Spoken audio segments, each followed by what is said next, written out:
धन्यवाद करते हैं समय के लिए। धन्यवाद करते हैं पिता कि आपने अवसर दिया कि हम आपकी स्तुति, आपकी महिमा, आपका धन्यवाद करने पाए पिता। ये सारी महिमा आपकी है पिता परमेश्वर। ये अवसर जो हमें मिला वो ये स्तुति आराधना जो हम अर्पित कर सके, ये भी पिता परमेश्वर आपकी दया और आपकी करुणा के द्वारा ही हुआ है। वो हमारा कोई क्रेडिट, हमारी कोई खूबी, हमारी कोई कैपेसिटी, कोई एबिलिटी नहीं पिता परमेश्वर। सारी महिमा आपकी है, सारा आदर आपका है पिता। वो सारी क्रेडिटेबिलिटी आपकी है पिता परमेश्वर। इसलिए हर एक बात के लिए हम आपको क्रेडिट देते हैं, आपको पिता परमेश्वर श्रेय देते हैं और आपको धन्यवाद देते हैं पिता कि आपने हमें अवसर दिया। जिंदगी को समय आपके हाथों में सौंपते हमें तैयार कीजिए पिता।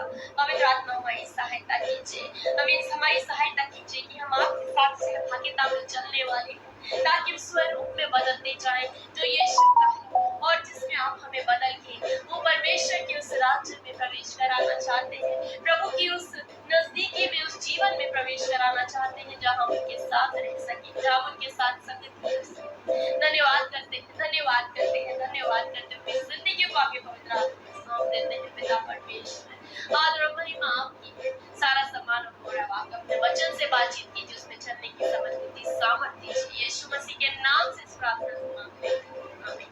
धन्यवाद करते हैं परमेश्वर का सुंदर दिन के लिए, आज की सुबह के लिए जो प्रभु ने मुझे और आपको दी है।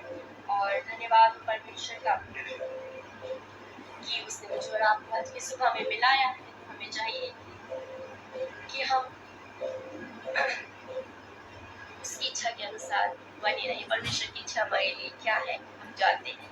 रोमियो 8 अध्याय कहता है परमेश्वर ने हमें इसलिए अलग किया, इसलिए ठहराया, जिनको उसने पहले से ठहराया कि वो परमेश्वर के स्वरूप में हो, यीशु मसीह के स्वरूप में हो, जो पहलौटा है, जो बहुत भाइयों में पहलौटा ठहरा, उसके स्वरूप में बदलते जाए, उसके जैसे बनते जाए।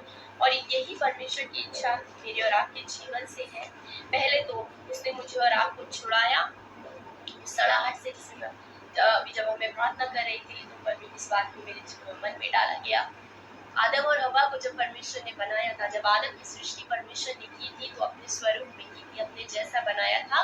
और किस लिए बनाया था? अपने साथ संगति करने के लिए बनाया था। क्योंकि हम देखते हैं जब आदम और हवा छिप गए, उन्होंने पाप किया, परमेश्वर शाम के समय जो आया और उसने इस बात आदम को आवाज लगाई, तो वो परमेश्वर जो शुरू से जगत की उत्पत्ति से मनुष्य की सृष्टि उसने इसलिए नहीं की कि मनुष्य जो है वो उसके लिए काम करे या उसके लिए कुछ पूरा करे या उसकी गुलामी करे, परंतु मनुष्य की सृष्टि परमेश्वर ने इसलिए की कि वो उसके साथ संगति करे, वो उसके साथ रहे, उसके साथ सहभागिता करे। और यही परमेश्वर की इच्छा जो थी वो जगत की सृष्टि से मनुष्य की उत्पत्ति करने की थी, मनुष्य को पैदा करने की, मनुष्य को बनाने की थी।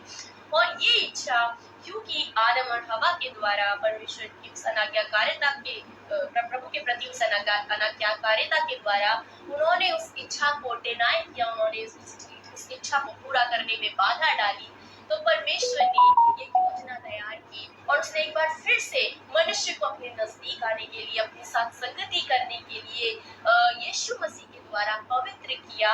और जब वो मनुष्य पवित्र किया गया तो एक बार फिर से अब वो परमेश्वर के साथ संगति कर सकता है, प्रभु के बीच से प्रभु के साथ रह सकता है। परमेश्वर पवित्र आत्मा के साथ संगति करके धीरे धीरे स्वरूप में बदल सकता है। जो पवित्र है, जो निष्कलंक है, वो दुल्हन जो जिसको यीशु मसीह लेने के लिए आने वाला है, जो निष्कलंक है, जो निर्दोष है, वैसा ही बन सकता है जैसा कि परमेश्वर ने उसे उत्पन्न किया था, ताकि एक बार फिर से परमेश्वर के साथ संगति कर सके। और प्रकाशित वाक्य में लिखा हुआ है कि परमेश्वर का डेरा जो है वो मनुष्य के बीच में होगा। एक बार फिर से वो संगति परमेश्वर के साथ मनुष्य की होगी, परंतु उन मनुष्य की होगी जो अपने जीवन को ऐसा बदल सकेंगे, जो परमेश्वर के अनुग्रह के द्वारा अपने जीवन में वो निर्दोषता, वो पवित्रता पा सकेंगे, यीशु मसीह के भाई बन सकेंगे, उसके स्वरूप में बन सकेंगे। रोमियो और उसका 8 अध्याय जानते हैं, यहाँ पर लिखा हुआ है, वचन नहीं है लेकिन मैं इसको पढ़ रही हूँ क्योंकि ये प्रार्थना में मेरे मन में आया। रोमियो 8 अध्याय और यहाँ पर लिखा हुआ है, क्योंकि जिन्हें 29 आयत में, क्योंकि जिन्हें उसने पहले से जान लिया उन्हें पहले से ठहराया भी है कि उसके पुत्र के स्वरूप में हो, ताकि वे बहुत भाइयों में पहलौटा ठहरे। परमेश्वर का धन्यवाद। तो पवित्र आत्मा मेरी और आपकी सहायता करता है कि हम यीशु मसीह के स्वरूप में दिन ब दिन बदलते जाए। किस प्रकार से परमेश्वर की उस आज्ञाकारिता में बने रहकर। तो सबसे इम्पोर्टेंट चीज जो आज मैं हमारे बीच में शेयर करना चाहती हूँ वो आज्ञाकारिता के विषय में है। मैं और आप अनाज्ञाकारिता के द्वारा अपना सब कुछ भूल सकते हैं। परमेश्वर ने हमारे लिए सब कुछ पूरा कर दिया। यीशु मसीह ने मेरे और आपके लिए सब कुछ पूरा कर दिया। यीशु मसीह जो मेरे और आपके लिए जो जो असंभव था उन्होंने वो पूरा कर दिया।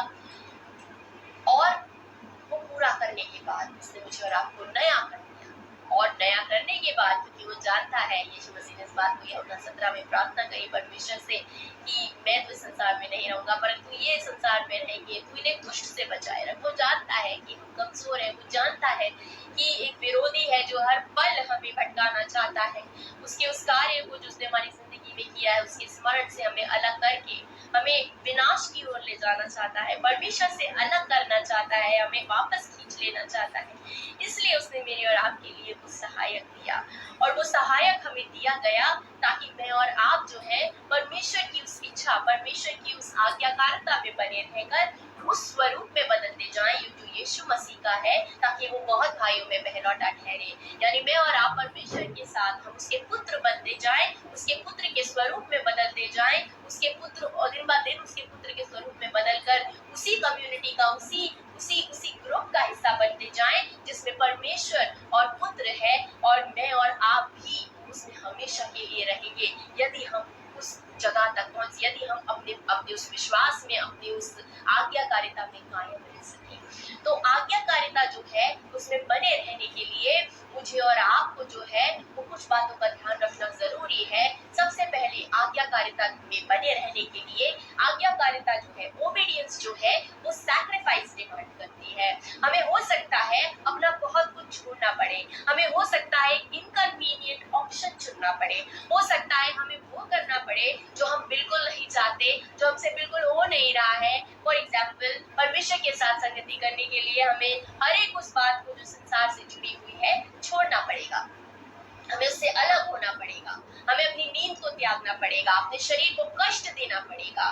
घंटों परमेश्वर के साथ संगति करने के लिए हमें अपने आप को पुश करना पड़ेगा, शरीर को सिखाना पड़ेगा कि ये परमेश्वर की उस सहभागिता में, परमेश्वर की उस संगति में बना रहे। तो मुझे और आपको शारीरिक रूप से तकलीफ होगी, इनकन्वीनियंस होगी, अनकंफर्ट होगा, लेकिन वो सैक्रिफाइस मेरी और आपकी जिंदगी से जरूरी है कि हम उस आज्ञाकारिता में बने रह सकें, जिसमें बने रहकर ही मुझे और आपको, मेरा और आपका रिवॉर्ड मिलेगा। अब्राहम के विषय में हम देखते हैं उत्पत्ति और 12 अध्याय जब हम पढ़ते हैं तो परमेश्वर ने उनको आज्ञा दी कि तू ये जगह छोड़कर ये अपना जो अपना बाप दादों का घर है उसको छोड़कर तू मेरे साथ चल, जो जहाँ मैं तुझे लेके जाना चाहता हूँ वहाँ के लिए चल।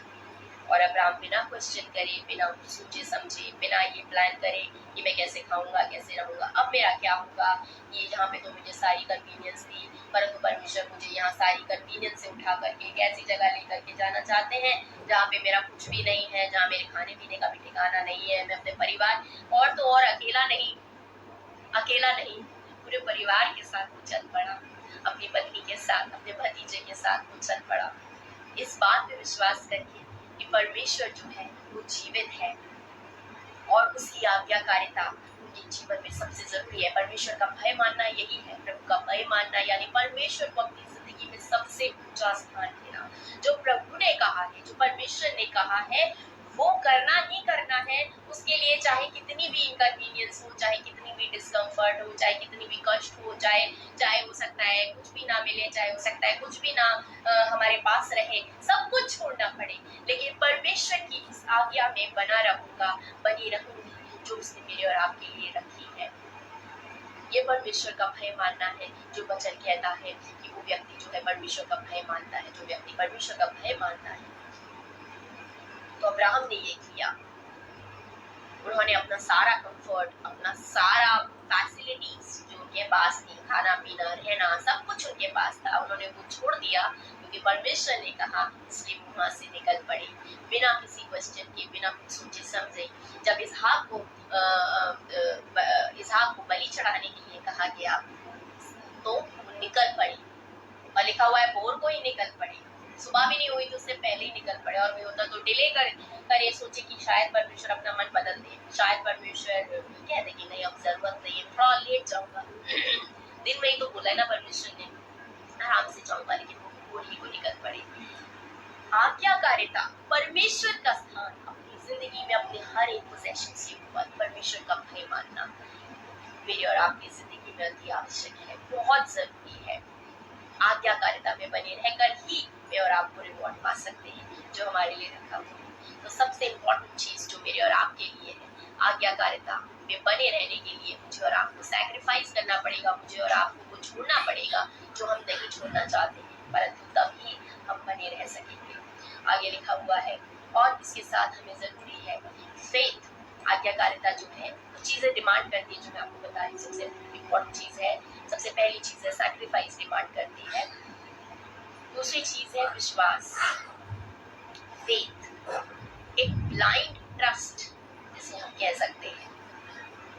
हमारे पास बच्चे होंगे या हम बच्चे रहे होंगे, तो हम देखते हैं जो बच्चे होते हैं, जब माँ बाप जो है उनसे कुछ करने को कहते हैं तो वो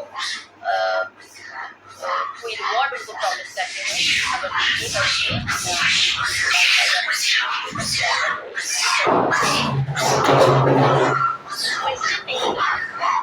ये नहीं कहते पहले हमें दिलाओ, वो उस काम को कर देते हैं क्योंकि उन्हें अपने, और क्यों रीजन है, अगर हम उस पैटर्न में बने रहेंगे, अगर मैं और आप एक माँ बाप हैं या हम बच्चे हैं और हमारे माँ बाप हैं, हमने देखा होगा अगर हम बच्चे हैं और हमारे जो माँ बाप हैं वो हमसे करने को जब हम छोटे थे कहते थे, तो जो हमारे माँ बाप हैं अगर वो उस काम को, वो प्रॉमिस जो उन्होंने किया उसको पूरा कर देते थे, तो अगली बारी हमें वो कॉन्फिडेंस आता था, वो किया आता था कि हाँ इन्होंने हमारे पिछली बार किया था, तो अब हम अगर करेंगे तो ये फिर से करेंगे। लेकिन अगर हम उस काम को नहीं करते थे, हमने अपना काम करवा लिया और उसके बाद हमने अपने बच्चों से कह दिया कि अब हम नहीं कर पाएंगे, तो एक या दो बारी बाद, तीसरी बार जब हम कुछ करने को कहेंगे तो बच्चे कहेंगे नहीं पहले हमारे लिए करो, पहले आप जो कह रहे हो करो, क्योंकि आप जब कर देते हैं आप करते नहीं हो कहते। तो एक पैटर्न, एक विश्वास जो है वो बिल्डअप होना जरूरी है, वो फेथ होना जरूरी है आज्ञाकारिता में बने रहने के लिए। परमेश्वर का के विषय में हम जानते हैं कि वो सच्चा परमेश्वर है, हमने उसकी भलाई को अपनी जिंदगी में देखा है। उसने हमसे ये नहीं कहा पहले तुम आज्ञाकारी बनो फिर मैं तुम्हारे लिए करूंगा। वचन कहता है कि हम उससे इसलिए प्रेम रखते हैं क्योंकि उसने पहले हमसे प्रेम किया, उसने पहले हमारे लिए किया, उसने हमसे कुछ डिमांड नहीं किया। तो जब हमने उसकी उस विश्वास योग्यता को, उस पैटर्न को, उसके उन प्रॉमिसेस को अपने जीवन में पूरा होते हुए देखा है बिना हमारे कुछ भी किए हुए, तो हमारा वो फेथ अपने परमेश्वर के ऊपर बिल्डअप हुआ है कि अब जो वो कहेगा हम करेंगे, क्योंकि जैसे उसने हमारे लिए वो तब कर दिया जब हम आज्ञाकारी नहीं थे, तो जब हम आज्ञाकारी होंगे तो हमें क्या कुछ नहीं मिलेगा। क्यों ना हमारी जिंदगी में वो प्रॉमिसेस पूरे होंगे, क्यों नहीं हमारी जिंदगी में सारी बातें पूरी होंगी। जब हम इसके योग्य नहीं थे तब भी उसने हमारे लिए कर दिया, तो अगर हम अपने उन आज्ञाओं में बने रहेंगे, अगर हम परमेश्वर के वचन पे चलते रहेंगे, अगर हम जो उसने कहा है वो करते रहेंगे, डिसोबीडिएंट नहीं होंगे, तो क्यों करना हमारी जिंदगी में सारे प्रॉमिसेस पूरे होंगे। तो आज्ञाकारिता वो फेथ डिमांड करती है। मेरा और आपका परमेश्वर विश्वास योग्य, ये बात मुझे और आपको याद रखनी जरूरी है, और इसीलिए उसके प्रति, उसके वचन, उसकी बातों के प्रति यदि मैं और आप आज्ञाकारी बने रहते हैं तो निश्चित रूप से वो रिवॉर्ड जो मेरे और आपके लिए रखे हुए हैं हमें मिलेंगे। इसके साथ साथ हम्बलनेस डिमांड करती है। आज्ञाकारिता में बने रहने के लिए मुझे और आपको नम्र होना पड़ेगा, मुझे और आपको अपने आप को शून्य करना पड़ेगा। पीटर के विषय में, अब जिससे पहले हम देख रहे थे फेथ विश्वास के विषय में, पीटर के विषय में हम देखते हैं, पतरस के विषय में हम देखते हैं, जब यीशु मसीह ने उससे कहा, वो पूरी रात जाल डाल के चुका था, लेकिन जब यीशु मसीह ने कहा तो वो उससे जाया नहीं। उसने क्या कहा? उसने कहा मैं पूरी रात मेहनत कर चुका हूँ प्रभु, लेकिन फिर भी तेरे कहने से एक बार फिर से करूंगा, तेरे कहने से एक बार फिर से जाल डालूंगा। वो फेथ, वो विश्वास यीशु मसीह मेरे और आपके जीवन से चाहते हैं कि हम उस पे विश्वास करें कि जो वो कह रहा है वो होगा। अगर उसने कहा है मछली भरेगी जाल में तो भरेगी। ये विश्वास जब मेरी और आपकी जिंदगी में होगा तो हम उसकी आज्ञाओं को मानने से रुकेंगे नहीं, हम उसकी आज्ञाओं को मानने में विलंब नहीं करेंगे। भजन संहिता में लिखा हुआ है, भजनकार लिखते हैं, मैंने तेरी आज्ञाओं को मानने में विलंब नहीं मनन पूर्ति की है, क्योंकि मैं और आप अपने परमेश्वर के विषय में जानते हैं कि वो विश्वास योग्य है। इसलिए हम उसकी आज्ञाओं को मानने में पूर्ति करते हैं, ताकि हम प्रभु की उस रिवॉर्ड को पा सके, ताकि हम उस आज्ञाकारिता में बने रह सके, उसमें बने रहकर मुझे और आपको रिवॉर्ड मिलेगा जो मेरे और आपके लिए रखा हुआ है। हम्बलनेस डिमांड करती है आज्ञाकारिता। नम्रता के बिना आज्ञाकारी बने रहना असंभव है। जो व्यक्ति अपने ऊपर ट्रस्ट करता है, जो व्यक्ति घमंड से भरा हुआ है, वो कभी भी आज्ञाकारी हो ही नहीं सकता, बना ही नहीं रह सकता। कोई मेथड ही नहीं है, कोई तरीका ही नहीं है कि वो व्यक्ति जो है वो आज्ञाकारी बना रहे। यीशु मसीह एक परफेक्ट एग्जाम्पल है हम्बलनेस का, जिसने अपने आप को वचन कहता है, उसने अपने आप को इतना शून्य कर लिया कि उसकी मृत्यु भी सह। वो इस हद तक आज्ञाकारी रहा कि वो अपना सब कुछ छोड़ करके संसार में आ करके बिना किसी पाप को करे, बिना किसी कष्ट को, बिना किसी गलती को करे हुए एक निर्दोष मेमना जो सूली पर चढ़ गया, जो हमारे पापों के लिए बलिदान हो गया, इस हद तक वो आज्ञाकारी रहा अपने पिता का। परमेश्वर यीशु मसीह एक परफेक्ट एग्जाम्पल है कि मनुष्य कैसे परमेश्वर की इच्छा में बना रह सकता है। संसार में रहते हुए, मनुष्य के शरीर में रहते हुए भी कैसे एक मनुष्य जो है वो परमेश्वर के प्रति आज्ञाकारी बना रहता है, परमेश्वर से जुड़ा रह सकता है, परमेश्वर की इच्छा के अनुसार चल सकता है। एक परफेक्ट एग्जाम्पल मेरे और आपके पास है। बहुत सारे लोग कहते हैं कि हम मनुष्य हैं, यीशु मसीह जो है वो तो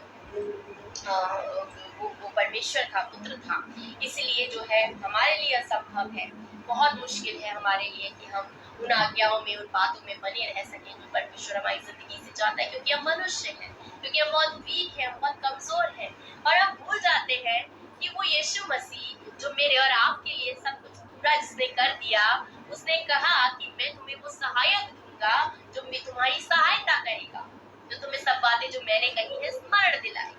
तो वो पवित्र आत्मा जो यीशु मसीह के साथ था, जो मनुष्य के शरीर में जब यीशु मसीह था, जो उसकी सहायता करता था, जो उसको की अगुवाई करता था, जो उसको परमेश्वर से जोड़े रखता था, परमेश्वर से क्लिंच रखता था, वो पवित्र आत्मा मुझे और आपको भी तो दिया गया है, वो मेरे और आपके पास भी तो है, वो सहायक आज मेरे और आपके पास भी तो है, परंतु हम उसकी सुनना नहीं चाहते, हम उसके अनुसार चलना नहीं चाहते, हम उसकी बातों पे ध्यान नहीं लगाते, हम उसको इग्नोर कर देते हैं।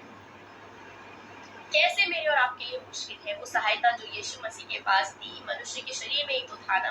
वचन कहता है कि उसने वो हमारे उन कष्टों को, हमारी तकलीफों को समझ सकता है, क्योंकि वो खुद उनमें से होकर के गुजरा है। हमारा ऐसा मायाजक नहीं जो हमारी दुखों में हमारे साथ दुखी ना हो सके, क्योंकि वो तो खुद हमारे समान परखा गया और निष्पाप निकला।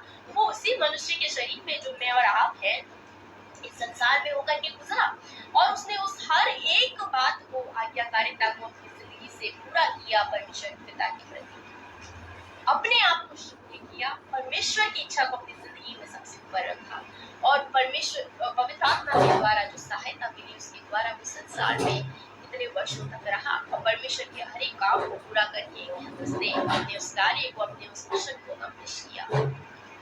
मेरे और आपकी जिंदगी भी यही है, हमें भी ऐसा ही चलना है, हमें भी यीशु मसीह के समान ही बनना है, उसके जैसा ही बनना है, और मेरे और आपके पास वो सहायता है।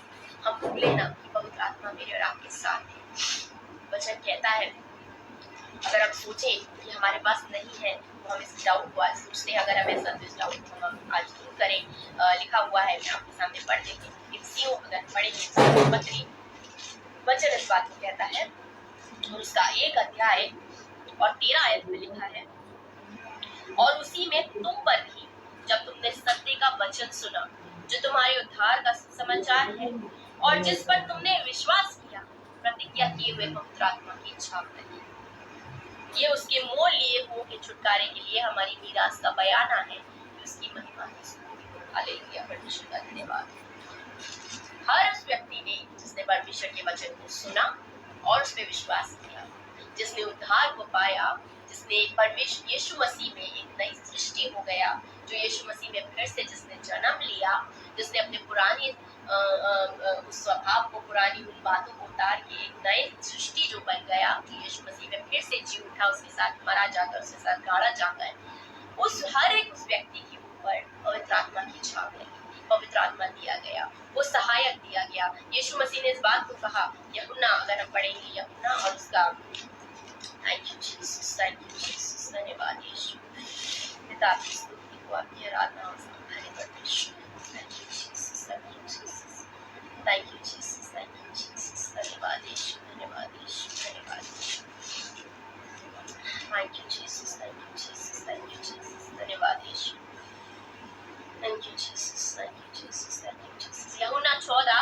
और उसकी 17 आयत में लिखा है, 16 आयत से पढ़ रही हूँ मैं पिता से विनती करूंगा और मैं तुम्हें एक और सहायक देगा कि वे सर्वदा तुम्हारे साथ, एक और सहायक, मैं तो तुम्हारे साथ हूँगी, वो तुम्हें एक और सहायक देगा, तुम्हें सर्वदा तुम्हारे साथ रहे, अर्थात सत्य का आत्मा, जिसे संसार ग्रहण नहीं करता क्योंकि वे ना उसे देखता है ना उसे जानता है, तुम उसे जानते हो क्योंकि वे तुम्हारे साथ रहता है और वे तुम में होगा। ये पर यीशु मसीह के वर्ड्स, वो तुम में होगा, वो तुम्हारे साथ रहता है, तुम उसके साथ रहे हो, तुम उसे जानते हो, तुमने उसे देखा है, वो पवित्र आत्मा। मैं तुम्हारे लिए पिता से विनती करूंगा कि वो तुम्हें सहायक के रूप में देगा, वो तुम्हारी सहायता करेगा।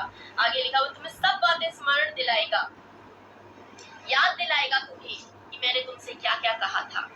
लिखा है 25वीं आयत 26वीं आयत में, परंतु सहायक अर्थात पवित्र आत्मा जिसे पिता मेरे नाम से भेजेगा, वे तुम्हें सब बातें सिखाएगा और जो कुछ मैंने तुमसे कहा है वे सब तुम्हें स्मरण कराएगा, वो तुम्हें याद दिलाएगा। Hallelujah, thank you Jesus.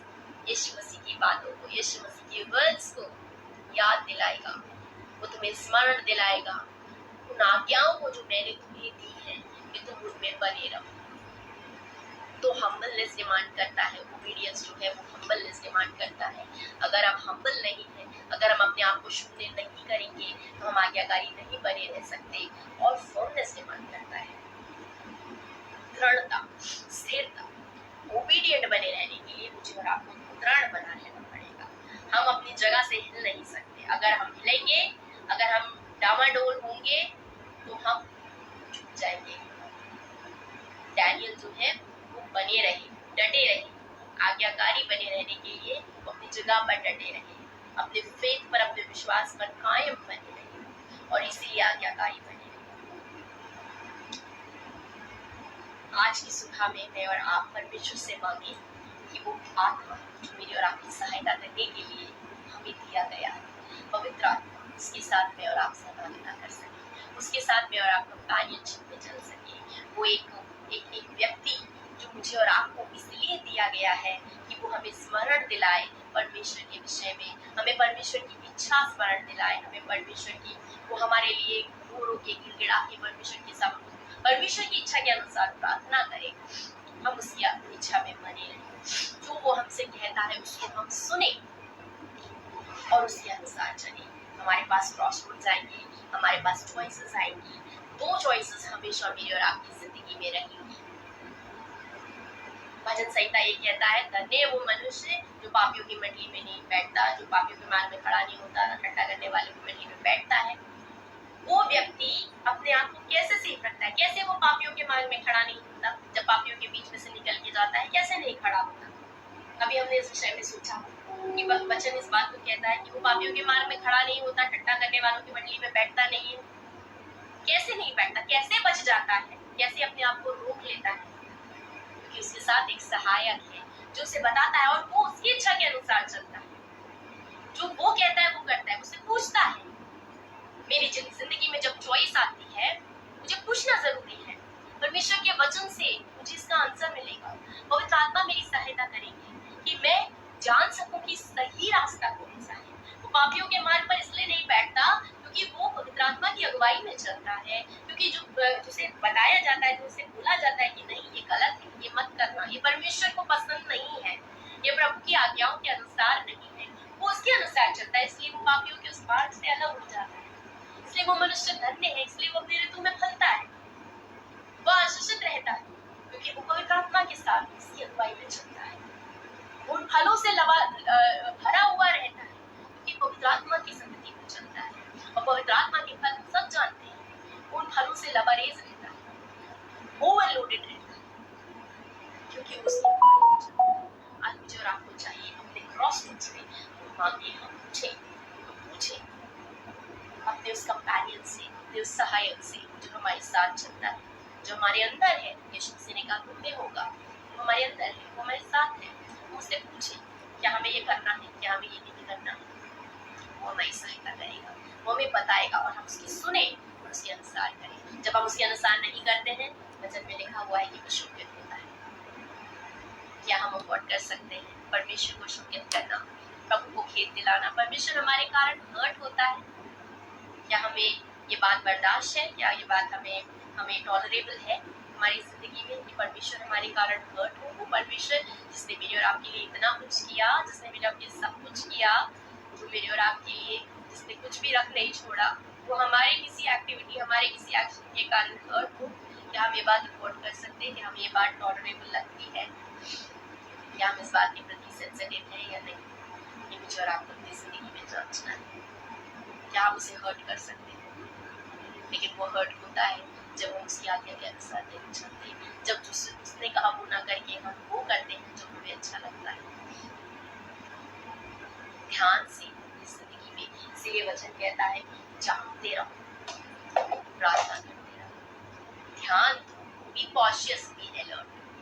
तुम्हारा विरोधी जो है फाड़ खाने वाली सीखी नहीं गरजता है, इसको फाड़ खाए, हमेशा इस विराग में रहता है। इसलिए ध्यान, चौकस रखो, कॉशियस रखो। साथ के समय में खास तौर से अपनी चाल के विषय में सोचो, अपने अपने अपने अपने कामों के विषय में सोचो और जो प्रार्थना कहती है उसके अनुसार चलो।